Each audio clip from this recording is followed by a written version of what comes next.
Given the search warrants released this afternoon, we now know that at least some of the material that the FBI obtained from Trump's property were marked as top secret and meant to be viewed exclusively in secure government facilities. What sort of intelligence threat does all of this pose? Well, thankfully, I've got just the person to ask. Joining us now is the Congressman Jim Himes. He's a member of the House Intel Committee. Congressman, good to see you. Thank you for being with us this evening. I have to say, before too much of these obfuscations get away from us, I think we have to address them. The tactics here will not go down in the top 100 lists of things the FBI has done that they should have done differently. This was just the execution of a search warrant. No one got shot. No doors were broken down. Nothing happened. They went in looking for stuff. They got stuff.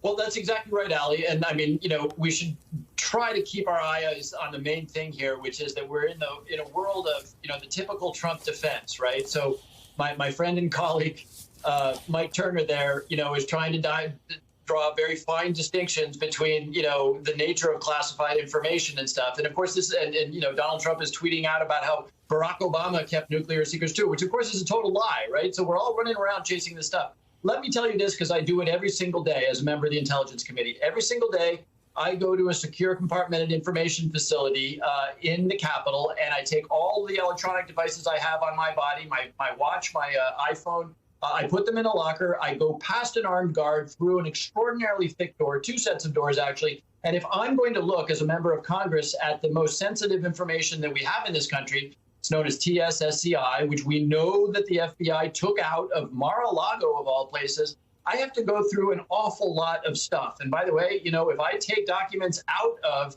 that facility, I have committed a felony. And if a president takes them out of a facility, he too has broken the law. So I promise you, amidst all the obfuscation and everything, I promise you that if you or I had boxes of TSSCI information sitting in our basement, not only would the FBI have shown up, but weapons would have been drawn. It would have been done in the dark of night, and it would have been all done because those documents, if they become public, can actually lead to our officers, both intelligence and military, being killed, our enemies understanding how they might better attack us. So this is about as serious as it gets, Ali. And of course, when you go into those compartmented areas without your phone, you can't convey anything from there. You can't text anybody. You can't take a photograph of anything. There's nothing you can do. You go in with yourself. You can look at things and read them, and then you have to leave, and you can't convey any of that information to anybody.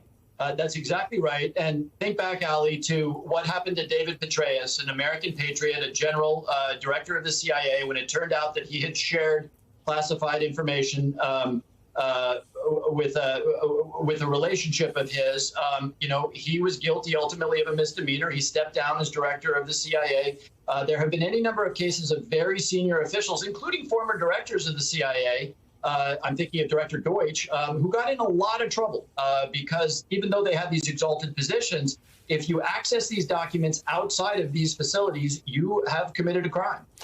Trump's statement was just read on air at Fox News, saying that Trump has a, quote, standing order, end quote, that documents removed from the Oval Office and taken to the residence were deemed to be declassified. Don't have enough details on this. I don't know whether that's just automatically, that if they left the Oval Office and went to Mar-a-Lago, they were, poof, declassified. Everything I've heard is that there's a bit more of a process involved in that.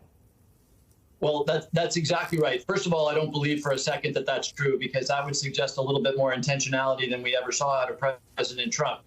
By the way, if he thought that was, or told anybody that would be the case, there would have been about 50 people to say, no, sir, that doesn't work. So first of all, I don't believe it. I think that's in the category of trying to convince people that Barack Obama also took classified information, which the National Archives today pretty quickly said, no, that wasn't true. But look, I think one of your earlier guests made this point. The president is a declassifying authority. The president can say, I'm declassifying this. If the president does that, there is an elaborate set of procedures for that to happen. In other words, people like me need to know that information that we may have also seen is now declassified. Lots of documents need to have the classification headings removed. There's a really elaborate documented process for declassification. It often takes months, by the way. So, of course, he's going to say that because it creates a little bit of confusion and throws a little bit of mud into the water. But But I can tell you, as somebody who also sees the most sensitive information that this country has, that's utter baloney.